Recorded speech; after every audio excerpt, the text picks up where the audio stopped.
So the question is, why does the Torah spend so many verses describing in detail of a Mishkan that we're not going to have ever again? That's the question. So let's see if we can find at least some of the answer to this question. You understand the question, right? Could you eat on another table, please? Because there might be other people coming.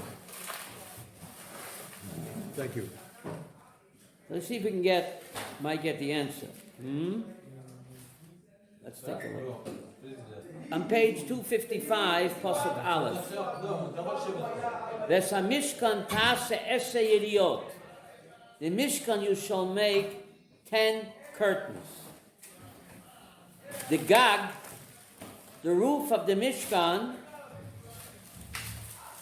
consisted of 10 curtains, one on top of the other. Es Yediot. That's a 26:1. Exodus 26:1. The tabernacle, 10 curtains of fine twined linen. 10 curtains, right? Right. Of twisted linen, right? Right. How they translate Masa Choshev? Tasa Otam. Where are you in the sentence here? Masa Koshev.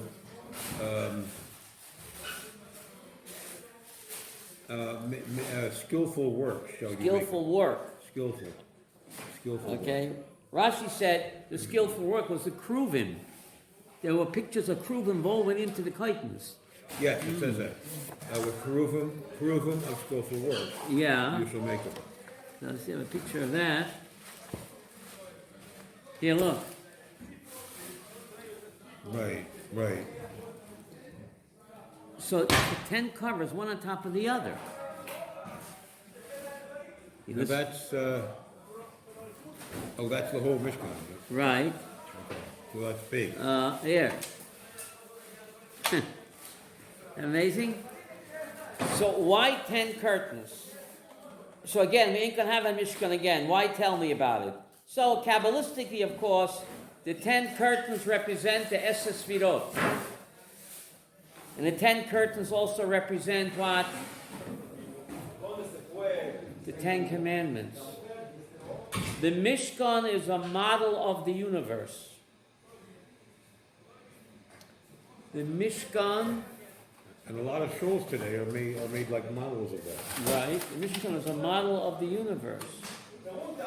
The menorah represents the sun. Here comes the sun. The wash basin represents the ocean. The curtains represent the 10 sfirot.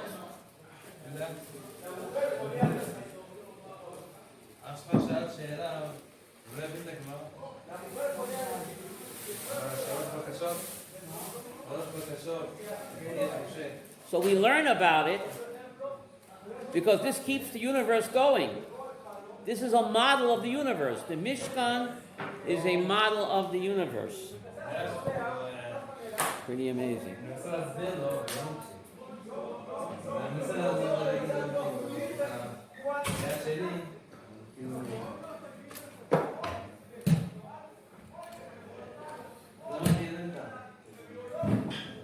And therefore the Torah goes into such great detail.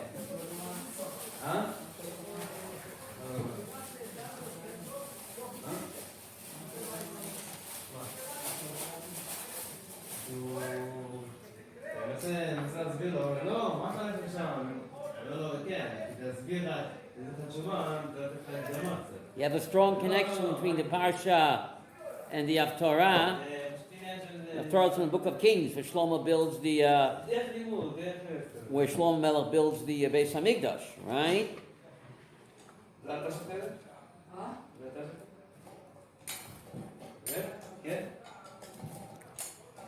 Very strong connection. Let's do some text analysis. In the Parsha it says, on Exodus 25:8, "V'oseli migdash v'shechanti b'tocham." They shall build for me a migdash, and I will dwell amongst them. That's Exodus 25:8. Right. That's the parsha. In the Haftorah, look at the last word of the last verse in the Haftorah, the book of Kings 1:25.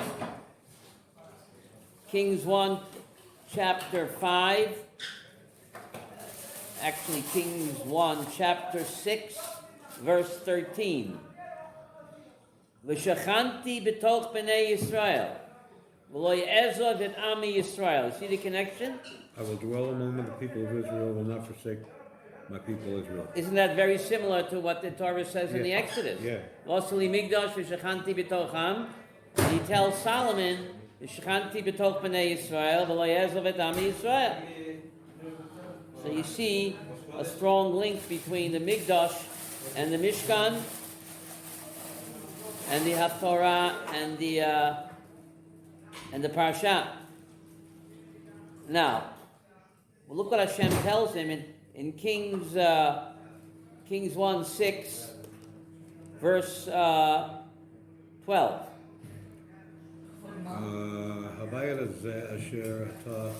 God is speaking to Solomon, right? Right. 1 second, he's speaking to Solomon. But look at verse 11. He devar Adonai el Shlomo lemor. The word of God came to what? Just Shlomo. So he was a prophet. Right. He was a prophet. So God, and he told him, go ahead, you bet. Abayit hazeh. Asher ata boneh. Comma. This house that you are building, Yeah. that you are building or built? Our building. Are building. Boneh. That's correct. Right, current. You're building. If you will walk in my statutes. So read the Hebrew. Im telech b'chukotai. What does chukotai mean? If you walk in the laws between Adam and Lamokai. Right. Et mishpatai. Taseh. And you do the laws between what? Ben Adam lechaveiroi. Okay. Chukosai ben Adam lamokai. Ves mishpatai are my laws ben Adam lechaveiro. Taseh, if you do them. Vishamarta. Vishamarta et kol mitzvotai lechet bahem. Kama halacha. If you observe all my mitzvahs, whether between man and man and man and God, you can't pick and choose. Lelechas behem, the word halacha. Judaism is a religion of what? If you walk in it, constantly what? V'hakimotai. V'hakimoti, and I will establish. What? At the Vorei. At the Vorei Itach, and I will establish or set up. I will perform my word with you. Well, the word akamosi means to stand up, literally. Okay. I will stand up my word with you. Asher dibarte et David. El David Avicha, which I spoke to David your father. Right. Which is what? Pasuk Yud Gimel. Right. Okay, yeah, right, exactly. V'shachanti b'toch b'nei Yisrael, comma, and my Shechina, the word Shechina, see it, will dwell amongst the Jewish people. V'lo ye'ezov et am Yisrael, and I will never abandon my people Israel. So it doesn't say he dwells in the building; he dwells among the people. Right. So the same idea is in the parsha. V'oseli migdash doesn't say v'shachanti b'tocho; it says v'shachanti b'tocham. B'tocham, right? Very, very good. Okay. Good. Any questions, comments? Let's go to the beginning of the parasha and ask you a question. Terumah, right? We're going back to Terumah. 25:1. Going back to Terumah, yeah, 25:1.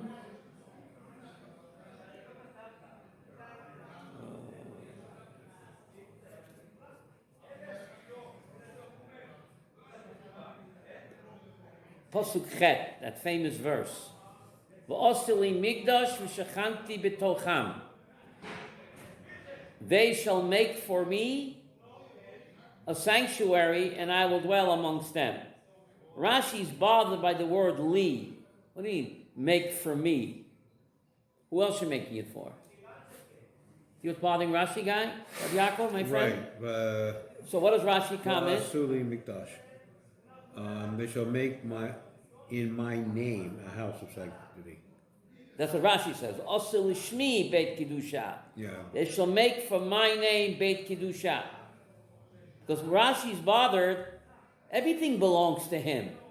So what's the word li? It's all his anyway. So Rashi says, l'shmi, do it l'shma, beit kiddusha. Do it for my sake, not for your sake. Mm-hmm. But don't we have a principle that a person should always do mitzvahs shalol lishma? Remember, Gemara in Tainus tells us, we should be learning, we should do a mitzvah even shalol lishma. So why is Rashi stressing lishma? So my Rabbi said, a mitzvah shalol lishma is good only if it's a mitzvah yechidus. It's a prati mitzvah. Then you can do it even shalol lishma, because you'll graduate. But when you're doing a mitzvah klalit, like building a migdash, that's not a mitzvah prati. You're doing a mitzvah klalit, there it has to be lishma. Otherwise it doesn't work. A mitzvah, an individual mitzvah, you're doing yourself. You can even do it for selfish reasons. Because l'tov shalol lishma, b'al lishma. You'll graduate. But when you're doing a Beis HaMikdash, that's a mitzvah klalit. There it has to be lishma from the get-go. That's the chidush of Rashi. Capish? Yaakov, you get it? Right. Yeah. Remember Nike, just do it. That's an individual mitzvah. But making a mikdash is not an individual mitzvah. That's a mitzvah on Klal Yisrael. And this explains. So these all these instructions to build the Mishkan. Yeah. That's part of the Tariq mitzvah, right? That's right. So it's impossible to observe them now. Basali Migdash, the Shechanti B'tocham.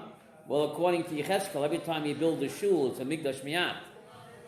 According to Yecheskel Hanavi, a shul is a Migdash Miyat. So every time you build a shul, you're doing this mitzvah in a mini way. Pasuk Chet, Basali Migdash, the Shechanti B'tocham. Okay.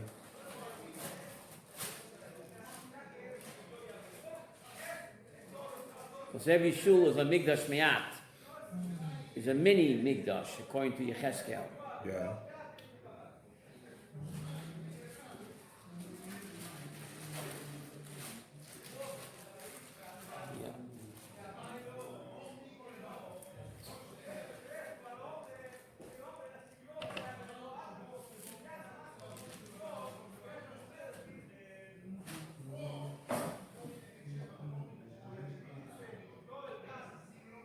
So they would burn incense twice a day, in the late afternoon and in the morning.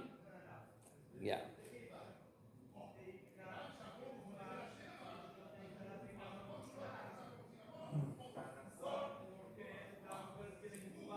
Now, where would they get Atzei Shittim?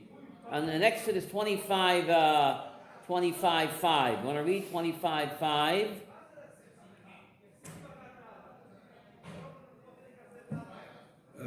V'orod elim adamim v'orod techashim v'atzei shetim. Good. What is that? Skins of what? Of rams? Red ram skins dyed red. Yeah. Adamim. And goat skins and shittim wood. Goat skins. Some say it's unicorn skins. And what? And shittim wood. Right. So Rashi says, Miyodomim Rashi Hay. See Rashi Hay? Right. And they were dyed red after being tanned. After being, I'll tan your hide. Right? So what's bothering Rashi? Techashim, this was a species of animal that existed only for a short time. Some say it was a unicorn because it had very beautiful skin. It had many different colors. It had skin of many colors? Okay. Ah. Could do. It has many different colors. What? V'atzei shitim. What's bothering Rashi? V'atzei shitim. Mayin hoy lehem b'midbar. Where did he get, nothing grows in a barren desert. Where did they get shittim trees in the midbar? He was bothering Rashi. What do I do? Nothing grows there. No. Siscom asked the question, there's a verse in Isaiah, Etem midbar eres, I will give cedar trees in the midbar. So yeah, Isaiah is speaking about in the Messianic era. But now it's barren. There's nothing there now. So where did they get shittim trees in the midbar? So what does Rashi say? Perish Rabbi Tanchuma. You see that? Rabbi Tanchuma explains that our father Yaakov foresaw with the Holy Spirit that the Israelites were destined to build a Mishkan in the desert, so he brought cedars to Egypt and planted them. He brought cedars. Cedars, that's what it says here, and planted them. He commanded his sons to take them with them when they left Egypt. You know? Those cedars, that was the shittim wood, I guess. That's right. Pretty incredible, huh? Wasn't it that it was the same thing Abraham Avinu planted to protect the people that were coming as a guest? That's what I heard. I don't know. It says Yaakov planted them. In Egypt.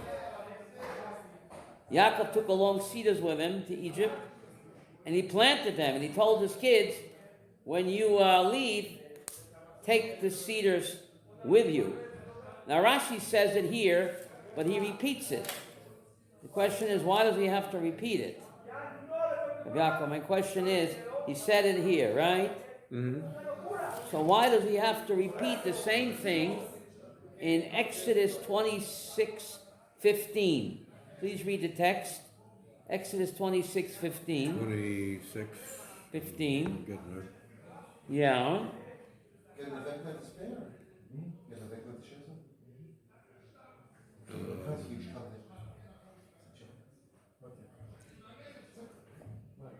Well, here it says you shall make upright boards for the tabernacle of shittim. It says you shall make upright boards for the Mishkan. Sita. What is a sakroshim? You shall make the boards Boards. for the Mishkan atse shitim omdim. Standing wood? Or wood that stands by? What? Stand by Upright. for commercial break? Well, it says upright boards here. Upright. So it's Omdim means standing up. Yeah. Look at this strange Rashi. Look at Rashi 15, my friend. What's hakroshim? There's an extra hay there. See what's bothering Rashi? You want to read the Rashi? It should have said, you shall make planks Kroshim. without the definite article. Like in every say, why is the extra mahu hakroshim? The planks. Right. The, what's the extra the? So what does Rashi say? It should, you shall make planks. The planks. These special planks. From those that are standing by. What does that mean? The planks of those that were standing ready and designated for this purpose. Why? What does that mean? Of those particular planks that were standing ready. Okay. Our patriarch, Yaakov planted cedars in Egypt, same thing. And when he was dying, he commanded his sons to bring them with them when they left Egypt. He told them that the Holy One, blessed be He, was destined to command them to make a mishkan of acacia wood. They call it here. Atzashitim. Yeah, same thing, yeah. See that they should be ready in your hands. So doesn't Rashi say the same thing you said in the beginning of the parsha? So therefore, it's hayuduim hey hayedia. Those Kuroshim stand by. They were standing by for 210 years. The hey hayediyah. So what does Rashi have to say the same thing twice?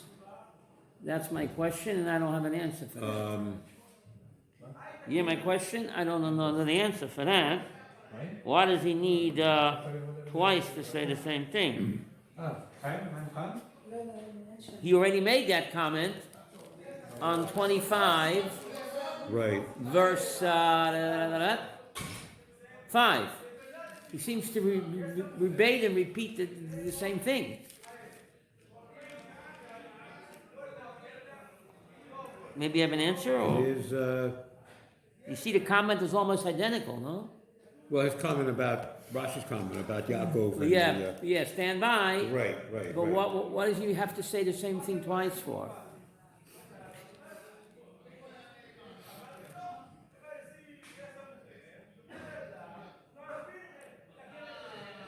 Any suggestions? No. No? You hear my question, Yeah, right? yeah. Why would Rashi repeat himself? Does he add anything in the second comment? Okushames. Oh, not again. Now, if God could make donuts fall from heaven, can he make cedar boards fall from heaven? Look out, it's raining cedar wood. You hear my question, Yaakov? If God could make, Donuts fall from heaven. he could do anything he wants. Well, he could make cedar wood fall from heaven too. Why do we have to schlep these heavy boards with us? We have to be part of the process. You want to build a Mishkan, you got to blood, sweat, and tears. Very, very good, my friend. That's what you're saying. We had a shul. Easy, calm. Oh, I should have wrote that. Oh. Yeah.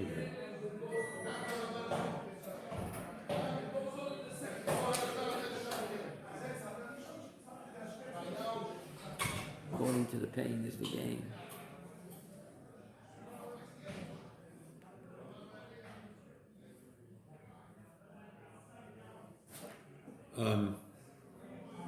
We had a shul, a small Sephardic shul Uh-huh. in my neighborhood that I used to like to go to. Well, I do like to go to. We're in Kiryat Moshe. In Kiryat Moshe, there are several. But Right. One of them, Yeah. last year after Pesach, they hired a contractor to completely sheet-proof the whole thing. She puts him in the shul, yeah. The whole shul. I mean, they gutted the inside. They took it. They just ripped it right down to the bare concrete and just start over again. Make it bigger? They couldn't really make it much. They made it a little bigger inside by rearranging. They had a kitchenette they got rid of and some other things. But whatever, this contractor in the middle of the project just stopped. I don't know what happened, but it sat that way, all ripped apart. And that books and stuff that were stored outside, and the Torahs they put somewhere else. The congregation temporarily moved to a room in Machum Meir to have their service. Oh. But it's only about a block away from Machum Meir. Right. But it sat that way, just all ripped apart, until about a month and a half ago. It was horrible. How long was it like sitting? A year? Well, from after Pesach last year until like 2 months ago. He ran out of money or what? I don't know. It was a contractor, I think. They got a new contractor, and within less than 2 months, he put it all back together. It's beautiful now. I went there. They opened up for the first time last Friday night. And I was walking to another show, and I saw it was all lit up, and I went in. It was great. It was terrific. I mean, every Sephardi in the neighborhood came there. I mean, it was, the cantor from the other shul came and said Shir Shirim, and it was terrific. But it was horrible. They for like 9 months they were. Yerida l'tzorech aliyah. Yeah. So now it's the only thing they didn't have hung up yet was the paroket, and by this Friday night I expect them to have that. Now, the question is, are you allowed to destroy your shul? Are you allowed to destroy a shul? Didn't he destroy the shul? He did. So why is he allowed to do that? Well, his plan was to put it back together. So if you want to rebuild better, then it's okay. That was the plan. But That's the plan. Something happened in the meantime. I don't know what happened. If you want to tear down in order to what? To build up. To build up better, then it's okay. Otherwise, you're not allowed to do that. Right.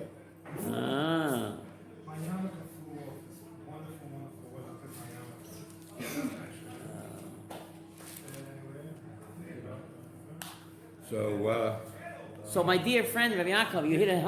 How could God allow His holy house to be destroyed? Which one are you talking about? Both of them. Well, Because He's going to build something better. The third temple will be better. And it's actually a verse in... But there were people that lived, people that saw... Yeah. There were people that saw the first temple destroyed, that lived to see the second temple built. And they were cried? pretty old, but You know, Right, I mean, yeah, that was yeah, yeah. 70, there's only 70 years in between. 70 years in So between. people couldn't live that long, even back then, people didn't live that long. Right. But here, I mean, now it's 2,000 years. Uh-huh. You know, Mapitong, I mean, what's going on? Yeah. Mm-hmm.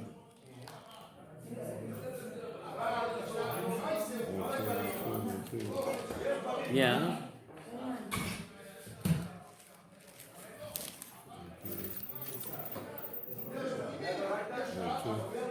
Yeah, so that's,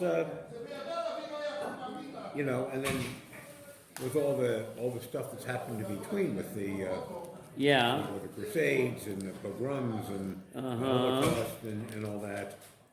And all that. Yeah, yeah. I mean, people suffered in Babel for 70 years, but that was 70 years. Yeah. And my impression is that during those 70 years, I'm sure there were Jews that died, and some died violently, but not like in the Holocaust or the pogroms. Yeah. My family, Yeah. both my mother's side, my father's side, they got out before the Russian Revolution. They got out. So in the 1907, you know, early years. Yeah. So, but there was my grandmother's sister, I think, her family. They were in their house. It was, you know, a little, whatever the homes were there, like a little cottage. Little cottage. And the Cossacks closed it off and set it on fire Yeah. and burned the whole family down. Yeah. I mean, those things that, you know, wasn't only the Holocaust. It was the Cossacks did that. Bye, Roman. Do you need me to get the matzah last year? No, my son is gonna go there. Okay, all right. Thank you. He asked me because he wanted to put it in word. I said my son here is going to. Okay, all right. He has them? Okay. He said he has them. You can get it for free. I can get a little price off, but I can't get it for free. Halavai. And you're okay with matzah for, Yeah, I'm all right. Yeah. Yeah. yeah, I have a friend who gets specialty matzahs, like Spelt? spelled, oat, Yeah. you know, for various, it's not cheap, but What does he charge a kilo? for a kilo of which? Oh.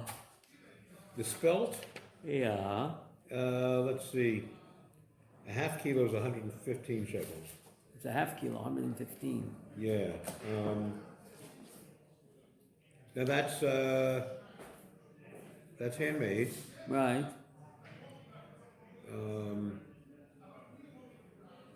That's what I'm getting. A half kilo you A getting? half kilo. Yeah, it's just for the two of us. Right, a half kilo. Yeah, 210 for a kilo.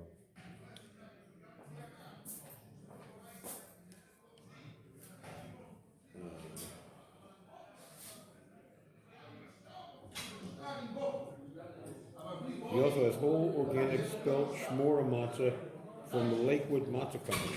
Lakewood. How does he get it from Lakewood? It's in pound, well, it's from America, How much do they charge? 155 shekels a pound.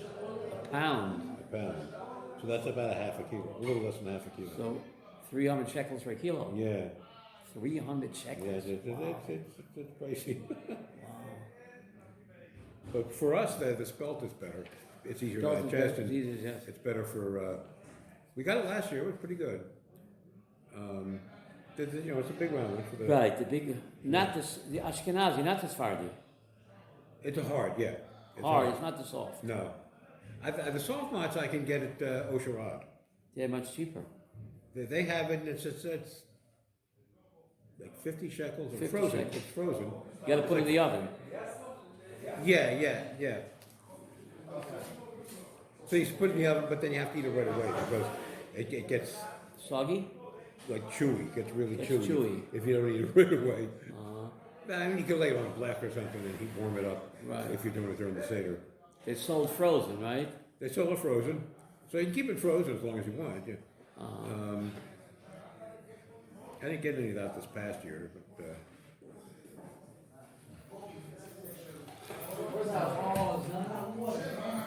But yeah, it's just the two of us at home. We don't eat. Yeah. We don't usually go out for the Seder, but then just with us at home, we don't eat. So when you go out to the Seder, you bring your own matzah or what? No, it's actually, when we go to the Sephardi family, and he makes his own soft matzah. He makes his own soft. Really good? Really good. It's whole wheat, and it's Warm, it's hot, it's warm. he warms it up, yeah, and it's really, really good. The way he makes it, it's like laffa bread.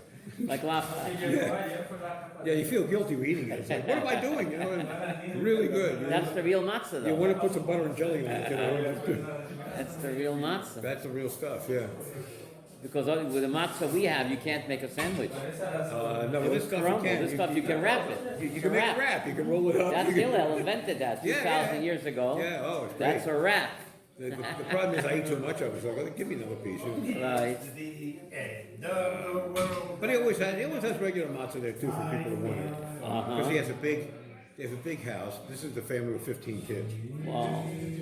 He's got this big house, and Near you, not far from you. yeah, a couple blocks from me. So he invites for typical Shabbos, he has about 20 people over. I mean, half of his kids are married now. Right. But he normally has about 20, 22 people total for Shabbos. For Pesach, he has about 32 or 33. What does he do? He's retired? He's a cop. Policeman. I think he's a detective. He was a street cop for a while. And what they do a thing here in Israel. When a cop graduates, becomes a detective or something, one day a week he still goes out on the street in uniform. Really? So I see him sometimes driving a police car with a uniform on. The other days of the week he's in the office. In the office, yeah. But God bless him, he does good. And his apartment is on the top floor of a building, so he has total access to the roof of the building. So for sukkahs, he builds this gigantic sukkah, takes the whole roof of the building, and you walk up the steps from his apartment, up one flight to the Right. roof, and it's like you're in a ballroom. I mean, it's so big. He puts the Russian lights in it, and Where'd you meet him?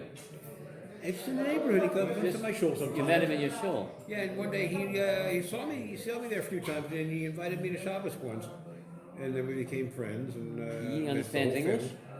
He speaks English. Because a policeman has to speak English. He speaks English, and he does some kind of business he has. He travels back and forth to America a couple times a year. And his wife speaks a little bit of English. The kids don't. No, the kids are all just Hebrew speakers. But he speaks pretty good English. But he's from Iraq, I think. Iraq. Originally, yeah.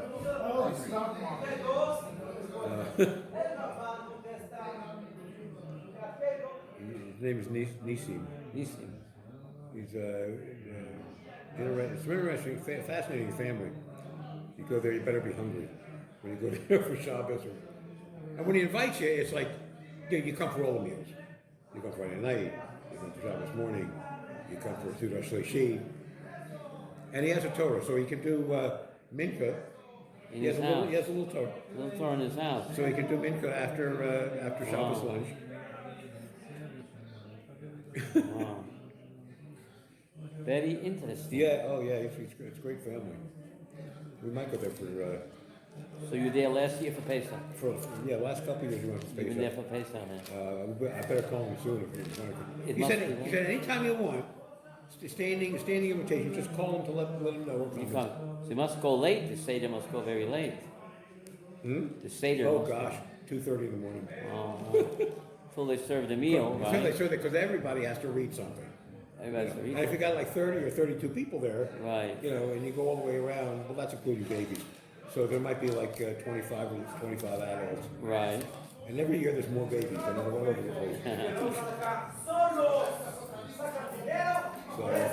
So we always enjoy it. Enjoy it. We should. David, you're lost. What's going on? I don't know. Where am I?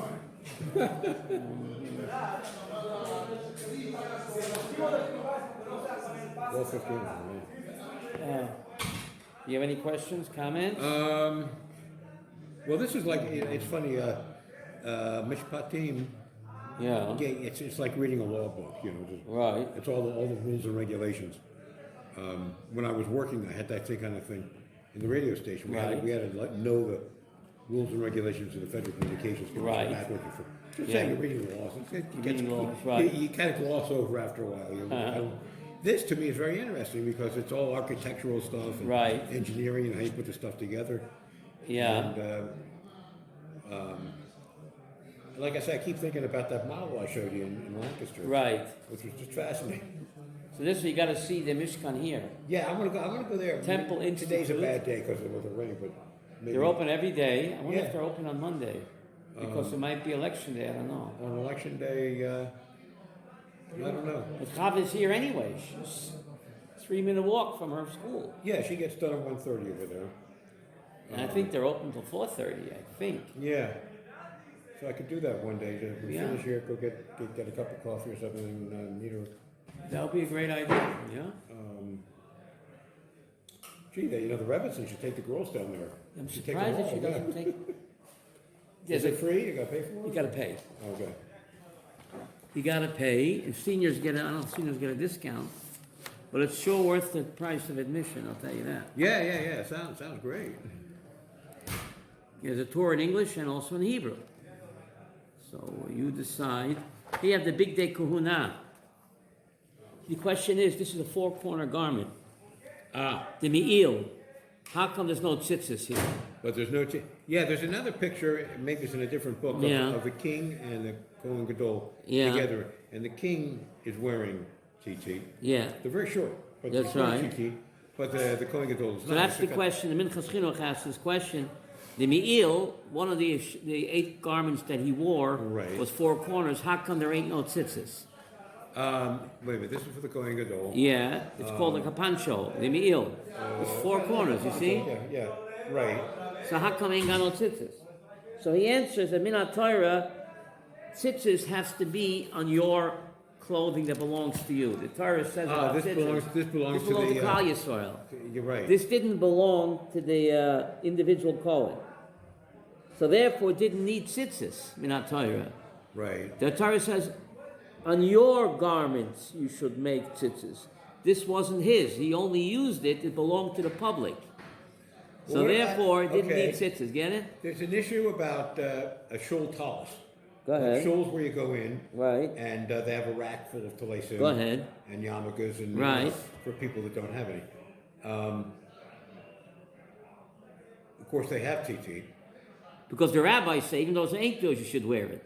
even though what? The rabbinic say, even if it's not your garment, you still put tzitzis. But in the temple, they didn't practice rabbinic Judaism. Well, no, that's right. You see? So therefore, the rabbis, the more religious, they say, even though it's not your garment, put tzitzis on anyway. But minateda, I know. only your garment. The issue was about borrowing a talis. You go You ahead. have to ask the owner. Oh, if you know that he, If you come into a shul, you don't have a talis, and or tefillin. or tefillin, and there's a pair sitting in the next seat, and you know he's not going to come today. Can you just pick Right, up so the Talmud says, a person is happy that another person does a mitzvah with his property. Right, okay. So therefore, if you put it back the way you found it, you don't have to ask him, because we assume that people are happy that a mitzvah is done with their property. Okay. But if you know he's a very sensitive particular guy, then you should ask him first. If you Right. don't know, then you assume that he wouldn't mind Right. if you put it back exactly the way you found it. Well, yeah. But if you know that he's a guy that's very particular, Right. so then you have to ask him first. Right. Okay? But now there's shuls even here. Yeah. You don't. At least in in religious neighborhoods, it's assumed everybody's got their own talis and tefillin. Okay. But every shul's got like 1 or 2 talisim Right. and a pair of tefillin in a drawer somewhere. The gabbai knows where it is. Right. So if somebody comes in, So then you don't have to ask. right. One day I just wasn't thinking. I walked out of the house without a yarmulke. And I Right. took the shul, and the gabbai had one. Right. They made fun of me for a week, because I forgot. Right. But whatever they- Don't you usually wear a cap? That day I didn't. It was in the summertime. Oh, I you guess I weren't there. forgot. And yeah, if I had a hat, that wouldn't have mattered. The Talmud says most people, not all, are happy when a mitzvah is done with their property. So we Right. assume that he wouldn't mind. But if you know the guy is a sensitive particular guy, Right. Well, then then you have to ask first. Right. Okay? A good question. Very good question. So this is the answer why this didn't need tzitzis. Okay? So that's Didn't okay. belong to him. It's not his. It's not It belonged to the public. Right. Right? The big tekuna was not his.